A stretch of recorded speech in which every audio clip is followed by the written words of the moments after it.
I watched her undress in front of him, his hand resting on her waist, fingers splayed with an ugly kind of ownership. My own lungs turned rigid, and for a moment I forgot how to breathe. I never thought I'd see my wife, my Clarissa, like that, with someone else's touch on her skin. But there I was, barely hidden behind the half-open bedroom door, heart thumping in my ears, mouth sour with the taste of betrayal. I should have shoved the door wide, should have roared. Instead, I froze as if pinned by a slow, grinding force. The bed lamp cast a dim, honey-colored glow across the sheets, across her shoulders, across the man's lean, shadowed figure. Clarissa's hair was pulled up, exposing the pale line of her neck. She unhooked her bra with shaky fingers while he, Theo, that social media showman, slid his palm down the small of her back, breathing words into her ear that I couldn't hear. Her lips parted in a soundless exhale. My chest burned. Every nerve in my body screamed to do something, but I felt paralyzed, as if any sudden move would tear a hole in my life I could never patch up. Yet that hole was already there.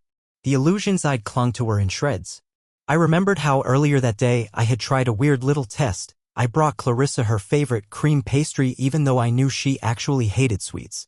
It was twisted. Some part of me needed to confirm a suspicion that she'd lost all sincerity in how she looked at me. And she had. She forced a flimsy grin, touched my hand, murmured a thanks, but her gaze was miles away. Everything about that moment felt like a fake stage prop. Then, a day before, I discovered that note in my younger child's jacket, a half-crumpled paper from the preschool teacher referencing a strange detail about how our kids had ended up in that group. Another man's name had popped up. A slip of the tongue from the teacher. I wanted to ask Clarissa, but I swallowed the question. Not out of fear, but out of a deep, choking dread that her answer might break me. And then came the final blow. I'd stumbled onto a stream, a broadcast by some braggart who boasted about other guys' chicks like trophies. I watched in a daze. My gut turned inside out when he flipped the camera to reveal an image of Clarissa, a candid shot that was undeniably her, the curve of her cheek, the length of her hair. The chat exploded with whoops and taunts. My vision tunneled. I barely registered the rest of the stream, my mind fixated on that single photograph. Next thing I knew, I was kicking down the half-latched door of the room they used for streaming, spitting venom at the camera while Clarissa sat at the edge of the frame. She looked at me like a stranger, half-lidded eyes, lips parted so calm it was infuriating. She whispered, "You've changed," and I snapped right back, "You showed me what I needed to see." Then the chat watchers, hungry for drama, erupted with insults for him, for me, for her. Their fury was noise, a digital riot that hammered my eardrums, but it didn't matter. The real war was right here in my own home. And now this. The memory of me bursting into that stream flickered in my mind as I stood, breath ragged, outside my own bedroom. Clarissa let her dress slide down her hips, that gentle swish of fabric making my temples throb. Theo's grin, cocky, triumphant, told me everything I needed to know. There was no confusion, no mistake to cling to. They both chose this. He leaned in, whispered something against her neck. She let out a quiet gasp. And that sound was too much. My voice tore free from my throat like a wounded animal's growl. "Get the hell off her," I spat, shoving the door fully open. The force of it banged against the stopper and their heads jerked around in shock. Clarissa froze, half-naked, eyes blown wide. Theo scrambled upright, that cocky smirk wiped off his face. My entire body hummed with a violence I'd never felt. I wanted to break him or break everything in sight. Clarissa gathered the dress from the floor, pressing it to her chest, stammering, "Rick? Don't say my name," I snapped. "Not like that." I glared at Theo, who looked like he might bolt for the window if I so much as advanced another step. He squared his shoulders, though. He was smaller than me, but in decent shape. Still, he was trembling. "Man, I can explain," he started, lifting a hand in some pitiful attempt at placation. I laughed, a harsh, raw sound. "Explain? I saw your stream. You bragged. You showed her picture to your fans like some trophy." I could barely keep my voice steady. "I gave everything to this family. Everything." Clarissa's eyes flickered, and in them I read not shame but an odd resignation. She whispered, "You wouldn't listen to me." "I tried it." "You tried nothing," I hissed back. "You let him put his hands on you. In her home. Our bed." Theo cleared his throat, panic creeping into his features. "Look, we didn't mean for it to go this far," he mumbled. "She's been lonely, you're never—" I surged forward, fists clenched. He cowered, raising both arms. "Shut up," I growled. "Don't you dare pin this on me." Clarissa stepped between us, still clutching the dress to her front, cheeks flushed. "Stop, Rick. Hurting him fixes nothing."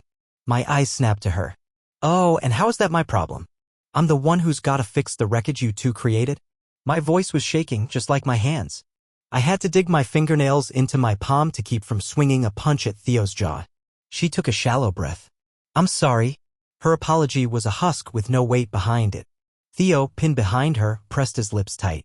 I inhaled, exhaled, tried to stifle the urge to fling him against a wall. The tension in the room was choking. For a flicker of a second, I thought about our kids both sleeping at my mother's place, ironically giving me a chance to confront Clarissa about the weird teacher's note. Now that seemed trivial compared to this hideous spectacle. I ground out, get your clothes on. Both of you. My voice was hoarse. Then we talk. They did as I demanded, scurrying like guilty teenagers. Clarissa yanked a robe over her shoulders, hair a disheveled mess. Theo grabbed his t-shirt from the floor. I noticed the brand's logo, a streamer's phrase, "Let's go live." My stomach churned with pure loathing. A few moments later, we all ended up in the living room, an area that looked so deceptively cozy with its family photos and pastel curtains. I stood near the sofa, arms crossed to stop myself from lashing out. Clarissa perched on the armchair, eyes flicking from me to Theo. He hovered by the wall, half ready to dart. Outside, the night was quiet, as though no one in the world had any idea of the drama unfolding here. I forced a breath. Explain it, Clarissa. Everything. She swallowed, gaze darting to Theo for a split second before settling on me. Remember how you started acting distant, she said, voice shaky. Working more hours, rarely talking. Then we lost ourselves. The kids, the routine, it took all our energy. I felt alone. My throat felt tight. So you jumped into bed with a two-bit showman? I gestured angrily at Theo, who bristled but said nothing. Her shoulders slumped. It wasn't like that, she tried, though we both knew that was a lie. We began chatting online, texting. I didn't expect it to be so intense. He listened, Rick. You barely looked at me. I barked a bitter laugh. And this justifies you sleeping with him? Tears glistened in her eyes, but they didn't fall. No. But I can't make you understand the emptiness I felt. Or how the kids. I can't even say if they're truly, she stopped, as if catching herself from revealing some horrifying secret. I felt my insides twist. Finish that sentence. She squeezed her eyes shut. The teacher's note. You found it, didn't you? My pulse hammered in my temples. Yes. I want the truth. She licked her lips, throat bobbing in a hard swallow. We'd been drifting for a while. Then someone else came along. Not him, she waved at Theo, but before. Brief, a mistake. I found out I was pregnant soon after. I told you you'd be a father again, you smiled so big I didn't have the courage to say anything else. Theo stared at her, wide-eyed, because this was news to him as well. My mind reeled. My children, my precious kids, might not share my blood. My vision blurred, fury and heartbreak and confusion tangling in a vicious knot. Another man? I whispered. Not even him? Clarissa nodded numbly. It was one reckless night, okay? I regretted it the instant it happened. I clenched my jaw so tight it ached. And you let me raise them as if no. That's not possible. I raked trembling fingers through my hair, recalling the teacher's note referencing some discrepancy in the paperwork. So they might be mine, or might not. She just stared at her knees. Theo cleared his throat. Hey man, that's not on me, he muttered, as if wanting to dodge any blame for the kids. Rage shot through me. I should kill you both, I said, voice low and ragged. My fists tightened. But I won't. Because I'm not going to prison for either of you. This is my house, and I want you. I stabbed a finger at Theo, out. Now. He pressed his lips together, took a step toward the door, then hesitated. Clarissa, do you want me to? She shook her head, eyes glassy. Just go. I watched him slip on his shoes, grab a jacket, and disappear outside with a hurried backward glance. The front door clicked shut, leaving me and Clarissa in a suffocating silence. We stared at each other. She looked drained, tears shining on her cheeks now. My entire body trembled with pent-up adrenaline. I forced a bitter laugh. You do realize what you did, right? You destroyed us. She pressed her lips together, a silent sob hitching in her chest. I know. I'm so sorry. I never wanted it to explode like this. I barked, but it did. And now what? I paced across the living room. My gaze landed on a photograph of us with the kids smiling at a park. The memory curdled in my mind. I feel like I'm losing my mind, Clarissa. She sniffled, wiping at her eyes. I understand if you can't forgive me. Or if you want me gone. I'll do whatever you say. I whipped my head around. Don't put that on me. This is your mess to face. But you damn well better not take the kids away from me. I raised them. They're mine in every way that matters. The idea of losing them made me nauseous. She nodded, trembling. I'll never keep them from you. I wouldn't dare. The anger raged like a furnace inside. Yet some part of me recognized I needed to calm down to think. Without another word, I grabbed my car keys from the side table. Clarissa sprang up, hugging her robe close. Where are you going? Out, I rasped. Need air. She opened her mouth as if to protest, but I stormed away, leaving her in the living room. The cold night air hit me like a slap as I stepped onto the porch. My hands still shook. I could picture them, Theo's hand on her waist, her breath hitching. The images fused into my brain, brandishing searing pain. I was a fool and she had turned me into something ugly. The desire for revenge crackled in my veins. I drove aimlessly, streets blurring beneath the headlights. The city's neon signs flickered in the distance. Part of me wanted to find Theo, break his face for every smug grin he'd ever worn. But I kept going, kept driving, because I needed to breathe, to think, to keep from going ballistic. My phone buzzed with a text from Clarissa. I refused to look. Eventually, I pulled into a deserted parking lot behind a closed grocery store. The engine's hum faded when I switched it off. Silence swallowed me. And in that lonely quiet, the magnitude of what had happened crashed down. My wife had cheated, multiple times apparently, and the children might not be biologically mine. My chest heaved with a mix of betrayal, heartbreak, and a raw, savage desire to make them pay. Yet I was also pinned by a helpless ache. Because I still loved Clarissa. Or the version of her I thought I knew. My mind flickered to them. Did they even sleep together often in that bed, or was it new? Did she laugh with him the way she used to laugh with me? I sat there for a good hour, sinking into memories, regret, bitterness. Then I turned the key, headed for a cheap motel on the edge of town. The thought of going back home felt unbearable. Checking in was a blur. The front desk clerk sized me up, asked for ID, then handed me a keycard. The room smelled stale, with a worn-out bedspread and a flickering lamp. But it was good enough for a man who needed to vanish from his own life for a night. I dropped onto the bed, shoes still on, and shut my eyes. Sleep came in fits, haunted by nightmares of Clarissa moaning Theo's name. Over and over, I jerked awake, fists clenched, sweat trickling down my back. Morning light found me half-curled on the mattress, phone in hand. I glanced at its screen, missed calls from Clarissa. Texts that went unanswered. One from my coworker, probably about a meeting. I scrolled, reading Clarissa's last message. I know you're hurting. Please come back safe. We can talk. The kids need you. Talk. As if we hadn't done enough of that. I stifled a groan, grabbed a quick shower under the motel's pitiful water pressure, then changed into yesterday's clothes. My reflection in the mirror revealed dark circles under my eyes, a tension in my jaw that looked painful. I was 38, feeling more like 58 in that moment. I returned to the house, not sure what I'd find. Maybe Clarissa gone, or maybe the place torn apart. Instead, I walked into a too-quiet living room with curtains drawn. She was there, perched on the couch, hair unwashed, wearing sweatpants and a loose t-shirt. She gazed at me with raw anxiety. You came back, she breathed. I wanted to retort with something cruel, but the words died in my throat. I did, I said, stepping into the room. Where's Theo? Where are the kids? She answered softly, kids are still at your mom's. Theo is gone. I told him we're done if we ever started anything real at all. She fidgeted with her hands. I don't know what you want me to say. What could she say? I sank onto the armchair across from her. I don't know either. The silence thickened. Then, in a flat tone, I pressed on. Tell me about that other man who might be their father. Start at the beginning. Clarissa bowed her head, inhaling as though bracing for pain. Then the story spilled out, how I'd been away on a business trip years ago. She'd felt invisible, depressed. She met some guy through a friend's party, they had too much wine, ended up tangling in a huge mistake. She realized her cycle was off a while later, wasn't sure whose child she carried. By then I was back, excited to expand our family. She said nothing because it was easier to bury it. She cut ties with that man, never told him about her pregnancy. The kids arrived, healthy, and I loved them with all my heart. And she just prayed the lie would remain hidden forever. I listened in a grim hush. When she finished, my mouth tasted of ashes. So I've been living in a fantasy while you held this secret for years. She whispered, it wasn't all fake, Rick. You love them, they love you. That's real, no matter biology. My hand clenched on the armchair. But you lied. Over and over. Then you let that streamer jerk in your life, adding more filth. Why? Her voice cracked. I can't rationalize it. I was lonely, starved for attention, and he gave me a rush. I'm sorry. I messed up everything. I stared at her, feeling the swirl of anger and pity. She looked so small, shoulders hunched, eyes rimmed in red. But part of me knew better than to show sympathy. You messed up more than that, I said. I can't just snap my fingers and forget. She gave a tiny nod, wiping tears with the back of her hand. I'll move out if you want, but please don't punish the kids. I nearly roared. Punish them? They're mine even if someone else's DNA is in there. Don't you dare think I'd abandon them. Her gaze flicked to me in a mixture of relief and sorrow. She parted her lips, perhaps to speak, but no words emerged. I inhaled.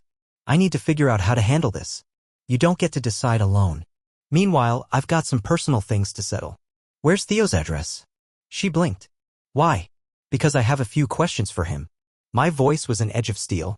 He bragged about you on that stream. He humiliated me in front of an entire audience. I won't let it go. Her eyes flared with worry. Rick, you're not a... I'm not murdering him if that's your fear. I'm done risking my freedom for scum like that. But I will talk to him. Now give me his address. She hesitated, then scribbled something on a slip of paper. I snatched it, barely nodding in thanks, and left. My chest felt like a furnace. The images of them in my bedroom wouldn't leave. I wanted to lash out, break something, watch him squirm. Because it was so painfully humiliating, imagining him boasting about how he'd nailed another man's wife. The father of that man's kids, if they were even mine. My entire identity was unraveling. I found his place easily, a mediocre apartment complex, chipped paint, weeds growing around the walkway. I hammered on the door and footsteps approached. The lock clicked. Theo opened up, eyes going wide when he recognized me. Rick, didn't expect. I shoved the door, knocking him back a step. We talk. Now.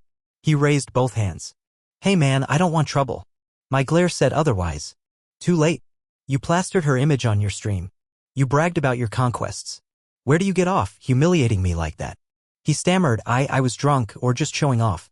People love drama, it helps with views, I didn't realize you'd see. I was a jerk. I'm sorry. Sorry, I repeated, tasting the bitterness of that word. You took advantage of her loneliness, used her for content. You smug piece of garbage. He tried to stand taller, but fear flickered in his eyes. Look, she came to me. I wasn't twisting her arm. If she wasn't happy with you, that's not my fault, right? I regret doing the stream bit, but the rest, she's an adult. My chest tightened. You playing the blame game with her? He swallowed. No. I just want you to know it wasn't only me. She wanted out. She said you'd changed, you never had time for her, never appreciated what she did with the kids, and it. I lunged, seizing a handful of his shirt. His face paled. Shut up. Don't act like you know our problems. Don't ever speak about my kids. His hands trembled. All right, man, all right. Just calm down. I let him go, shoved him back. He stumbled, almost tripping over a pile of clothes on the floor. The apartment reeked of stale pizza and energy drinks. A gaming rig glowed in the corner, monitors lit with some streaming software. He rubbed his chest where I'd grabbed him. You mention her name again on your pathetic channel, I said, and I'll ensure you regret it for the rest of your miserable life. Understood. He nodded quickly, panting. I got it. I promise I won't. I'm done. She told me to stay away anyway. I scanned his sweaty face, the twitch of his lip. Good. I turned to leave, heart pounding with grim satisfaction. But halfway across the threshold, I paused, glancing over my shoulder. You ever think you can humiliate me again, or so much as text her, and I'll remind the world what a worthless coward you are? Clear. Crystal, he whispered, eyes on the floor. I left, slamming the door behind me. My breath came in tight gasps. Part of me longed for something more physically violent, but I told myself I wouldn't risk jail for the scumbag. I'd found a small measure of vengeance in his trembling fear. The next days were a blur. My mother dropped the kids home. Clarissa tried to explain that I was away for business, but they sensed the tension. I tried not to let my anger spill over around them, though the older one, my daughter, asked why Mommy was crying so much. It tore at me. I held her tight, wanting to promise everything would be fine, but the words stuck. In the evenings, Clarissa and I avoided each other, minimal conversation, no direct eye contact. She stayed in the guest room. Meanwhile, the note from the teacher hovered in my mind, the knowledge that one or both kids might belong to some man I'd never met. It felt like a bomb ticking away inside my chest. 3 nights later, after the children fell asleep, I found Clarissa in the kitchen, leaning against the sink. Her face looked gaunt in the overhead light. We need to talk about the kids, I said flatly. She nodded, voice near a whisper. I proposed a paternity test. A wave of dread crossed her features, but she agreed. So I booked an appointment, something discreet. We told each other we wouldn't mention it to the children yet. They were too young to grasp the implications. Meanwhile, we tiptoed around the house, half living in separate spheres. On the day of the test, we drove in tense silence, left the kids with a family friend, got swabbed at a small clinic. The nurse was polite but detached, telling us results would come in about a week. The entire time, my stomach twisted. Clarissa, pale as a ghost, clutched her purse with white knuckles as though bracing for a death sentence. Afterward, in the car, she murmured, "I know you hate me right now. But if it turns out they're not biologically yours, please don't cut them out. They adore you." I exhaled. "They're mine. I'll always be in their lives." My gaze flicked to her. "You, on the other hand, there's a limit to how many knives in the back I can take." She closed her eyes, tears sliding free. Understood. That night, I tried sleeping in my own bed, but the memory of her and Theo invaded every corner. I ended up on the living room couch, half buried under blankets, mind racing with unspent rage. Thoughts of revenge returned, coiling around me like a python. I wanted to see Clarissa suffer as I had suffered. But then I'd imagine the kids, how they needed some sense of stability. The push-pull tore at me constantly. While waiting for the test results, I forced myself to function. Went to work, pretended normalcy. Inside, I was roiling. Coworkers asked if I was sick. I brushed them off. In truth, my entire soul felt sick, but I wasn't about to spill that story at the water cooler. The day the envelope arrived, Clarissa brought it in, face ashen. We sat at the kitchen table. She set it down between us. We stared at it for a long moment. My heart hammered. Then I tore it open. Scanned the lines. The first child, 99.9% chance I'm the father. Relief speared through my chest. The second child, the same, 99.9%. My relief slammed into me so hard I almost laughed. They were both mine. All the fear and bitterness about some unknown father shrank to ashes in that instant. Clarissa let out a gasp. "They're yours," she whispered. Tears brimmed again, though these looked almost grateful. She seemed about to reach for my hand, but I pulled away. Yes, the kids were mine, but that didn't erase the affairs. I exhaled in a rush. All right, so they're safe from that question. My voice wobbled with 1,000 unsaid emotions. Now we deal with the rest. She bowed her head. I know. I want to do better, but I realize it's probably too late. I rose, pushing the chair back. I'm not sure if I'll ever forgive this. The memory of her sliding that dress off for Theo stung like a brand on my heart. I sure as hell can't let you walk away unscathed. Her shoulders trembled. She looked up with watery eyes. You can take everything. I'll move out. Whatever punishment you think I deserve. I only beg you to let me see the kids share custody. Ow. Stop, I snapped. Don't talk like that. The kids need a mother. And I'm not a monster. But you can't keep living here as if it's all normal. Not after that. Not after he touched you. My throat felt raw. I can't look at you without wanting to tear something apart. She made a small, wounded sound. I understand. So you want me gone? I paused, glaring at the floor. I pictured her rummaging for an apartment, kids bouncing back and forth, messy legal battles. The thought of giving her a pass to slip away unpunished curdled my stomach. Yet the alternative, pretending to fix a shattered marriage, felt impossible. My rage demanded retribution. But what would that look like? After a tense minute, I said, I don't know. Let me think. Then I turned and walked out, leaving her in the kitchen with the test results. The sense of triumph I'd expected at learning the kids were mine never arrived. Instead, I just felt hollow, a swirl of half-formed plans for vengeance crawling through my mind. Over the next few weeks, we coexisted in uneasy truce. The children, clueless, got used to the idea that Daddy slept on the couch because he worked late. Clarissa tiptoed around, cooking meals, cleaning, occasionally trying to start conversation. I answered in monosyllables or not at all. She sank into a quiet despair, rarely leaving the house except for groceries or dropping the kids at preschool. Meanwhile, I obsessed over ways to settle the score. My pride demanded something dramatic, a scathing public humiliation, maybe. Because if you let your wife's lover humiliate you once, the world sees you as weak. I wanted to correct that narrative, especially for the men in my demographic who'd watch stories like this on some online platform. I needed closure that was big enough, final enough to snuff out the pain. Late one night, I sat in the living room staring at the TV's reflection in dark glass.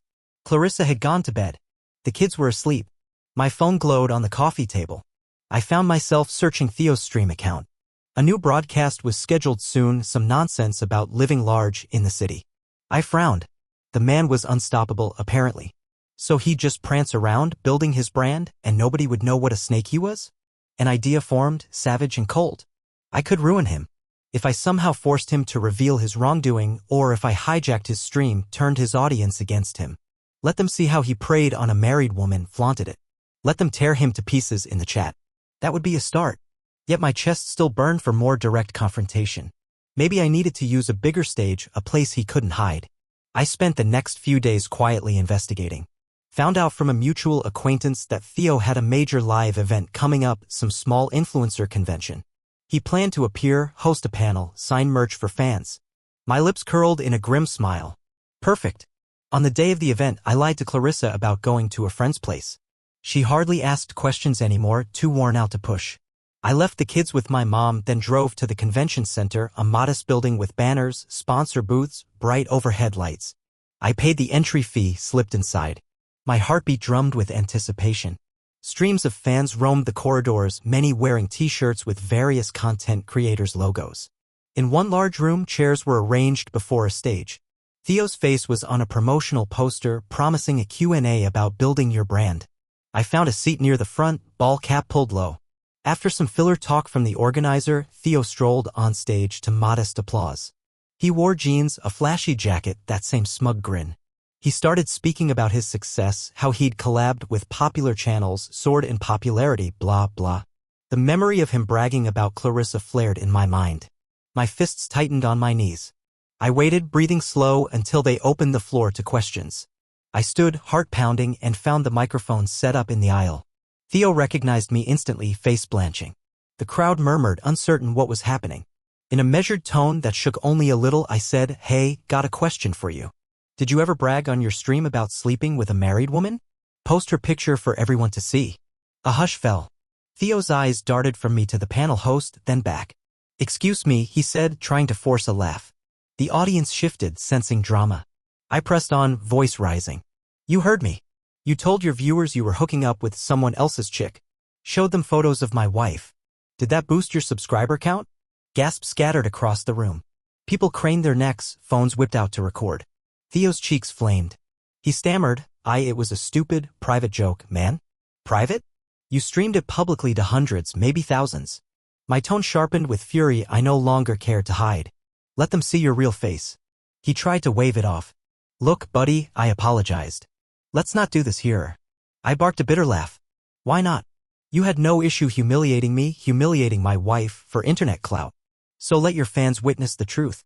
You're a coward who sneaks into married women's beds." He snapped, "Dude, you think this is all my fault?" She came on to me. Don't you dare."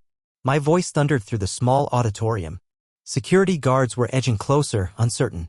Spectators muttered in shock or excitement. Cameras rolled. I felt a savage thrill. He had nowhere to hide. Take responsibility for your part. And remember this, if you ever try to spin that story again, I'll show the world exactly what you said and did. I've got the recordings. He looked ready to either charge me or faint. The host tried to intervene, muttering something about time constraints. I dropped the mic, turned, and strode out, ignoring the swirl of stunned chatter. Outside, the crisp air washed over me. Adrenaline roared in my veins. That moment, humiliating him in front of his fans, felt like a victory. But did it soothe my pain about Clarissa's betrayal? Not fully.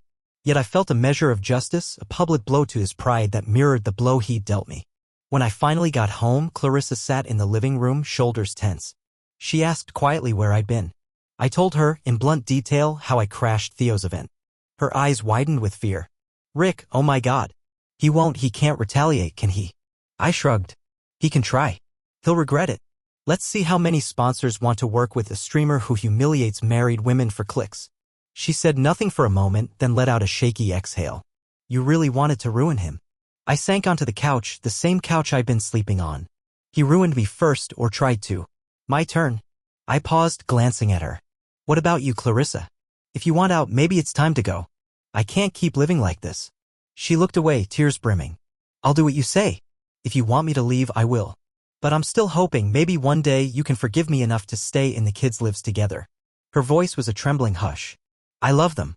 And some part of me still loves you." I closed my eyes.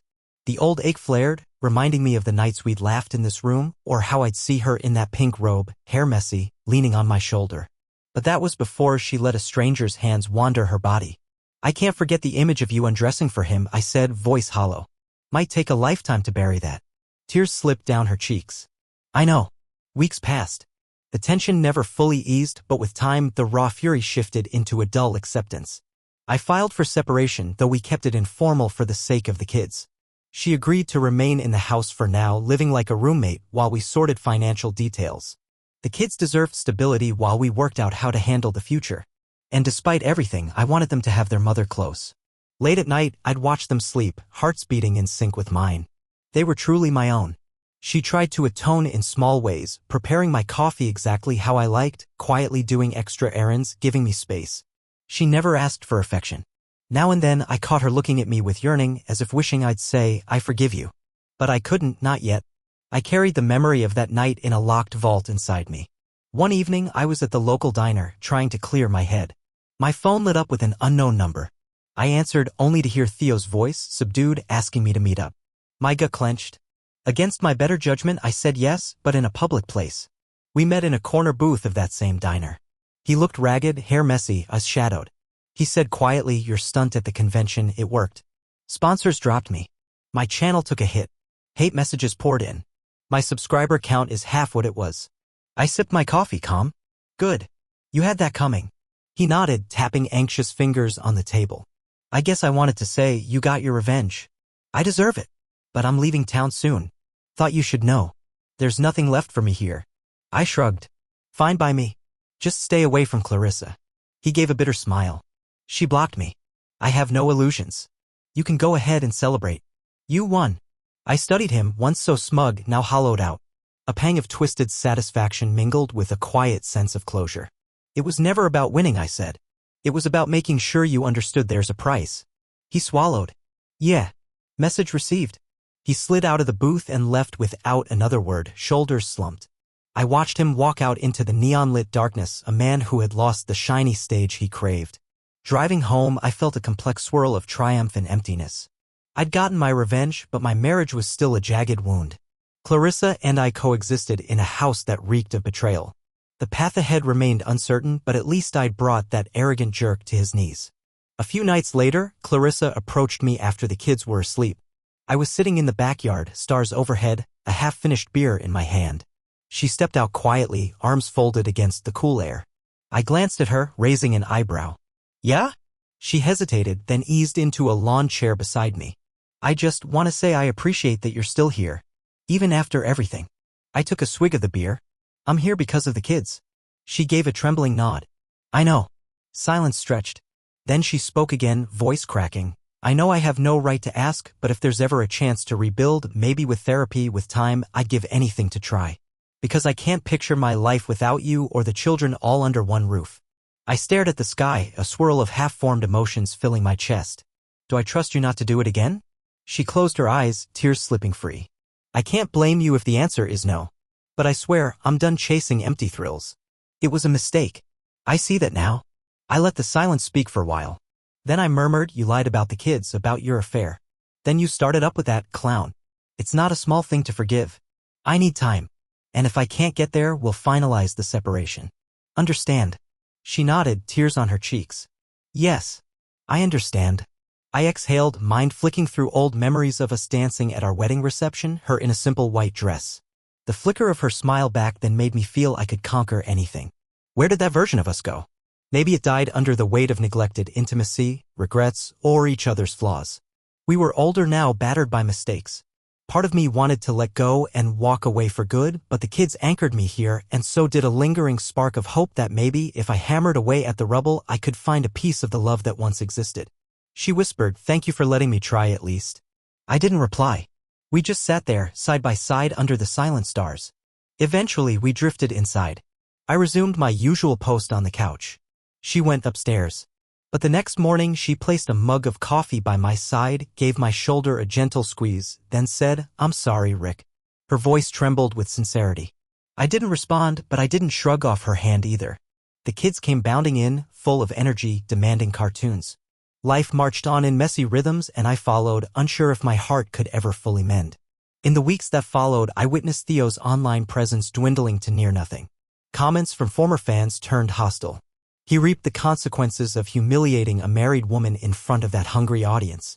Meanwhile, Clarissa walked a fine line, cooking, cleaning, working part-time from home, never stepping beyond the boundary I set, trying to earn back a scrap of trust. One evening, I found her crying softly over the laundry, hugging a small shirt that belonged to one of our kids. She looked up, eyes red, whispering, "I ruined everything we built." I stared at her for a long moment. The old anger sparked, but it flickered out quickly, replaced by exhaustion. I stepped forward, rested a hand on her shoulder. She stared at me in surprise, tears glistening. I'm not sure how to fix it, I admitted quietly. But I won't run from the attempt. Her gaze shone with gratitude. She reached up, curling trembling fingers over mine. Even that is more than I deserve. We didn't embrace. We didn't make any grand declarations. We simply stood there in the laundry room, two damaged people uncertain if we could salvage a marriage. But we were willing to try, for the kids and maybe for ourselves. Because somehow I refused to be destroyed, to remain a victim of her betrayal. I wanted to become stronger, more self-aware, if that was even possible. Days turned to months. I never forgot the moment I caught her undressing for another man. That memory still stabbed me in quiet moments. But each day, I found a small piece of me able to push forward, forging a new identity, one shaped by pain yet tempered by survival. Clarissa, for her part, respected every boundary. She accepted my outbursts, apologized each time. When I felt the burning need to lash out, I tried to contain it, to release it in the gym or on a solitary drive. Slowly, a shaky pattern of co-parenting and shared household tasks emerged, not quite love, not quite separation. Maybe one day I'd decide to banish her from my life. Or maybe we'd forge a second chance, forging steel from what was once shattered. But for now, the best I could do was stand upright, eyes open, scars visible, and face each new sunrise. I was changed forever. And though Clarissa's betrayal nearly broke me, I refused to let it define me as a ruined man. If there was any truth in that old saying about adversity forging strength, then I would cling to that truth, breathe it, make it my shield. I had been wrecked, humiliated, forced to question my children's parentage, my own worth as a husband. Yet I discovered I was not so easily erased. I exacted my revenge on the man who flaunted my wife. I held the line for my kids, proving that fatherhood transcends blood. And in the end, the shreds of my pain began knitting together into a hardened sense of self. The heartbreak still stung, but the rawness receded, replaced by an understanding that survival was possible. I had stared the darkest betrayal in the face, and here I was, battered but standing. Some nights I lay awake on the couch, the lamp off, hearing the faint hush of Clarissa's footsteps above. Memories haunted me, the pastry test, the note from the preschool teacher, the online stream, the foreign hand on her waist. Each image flayed me open anew. But I'd clench my fists and vow not to be undone. I'd think of the kids' laughter, their small arms hugging me tight. They were mine, my flesh, my responsibility. That knowledge was enough to keep me grounded, forging ahead day by day. I never apologized for the vengeance I unleashed on Theo, never regretted that moment I confronted him publicly. Some might call it excessive, but it felt right, it felt necessary, a direct line from my battered pride to retribution. And though Clarissa bore the brunt of my coldness at home, I recognized that, in her own way, she was equally shattered, living under a cloud of remorse, uncertain if I'd ever offer forgiveness. Still, as time carried us forward, I noticed small gestures. She'd slip a comforting hand on my arm when I was tense, or I'd find her sitting by the kids at night, tears in her eyes as she watched them sleep. Maybe we both knew that we'd never return to who we were. Maybe that was okay, because I was done with illusions. I was forging a new self from the wreckage. In the final hush of each night, the old rage would flare, but I'd tamp it down. I'd remember the day we got the paternity test results, the relief that they were undeniably mine, and how that overshadowed everything else for one precious moment.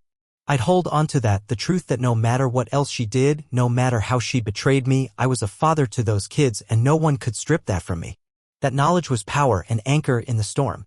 And eventually it would grant me the strength to decide whether I could truly forgive or whether I'd walk away once the children were older. The ending wasn't written yet. But I was no longer a broken man cowering in the hallway watching his wife expose herself to another. I was alive, wide awake, and though scarred, I was still whole enough to stand and fight. No matter how many times I recalled the moment when she undressed in front of him, I recognized that scene no longer shattered me the same way. The cracks were there, yes, but I'd learned to live with them. She showed me the worst and I survived. There was a quiet power in that realization. The last piece of me that needed healing would take time, but I was no longer drowning. I'd crawled ashore, battered and changed, but not defeated. My life was mine and I would shape it with or without her. That final acceptance washed over me like a breath of night air, reminding me that though I'd been burned, I was still capable of forging something new from the ashes. I was Rick Holt, father, betrayed husband, flawed man. Yet I stood on my own 2 feet, no longer on the outside of my own life. And I'd never again let another's hand rest on her waist without a fight.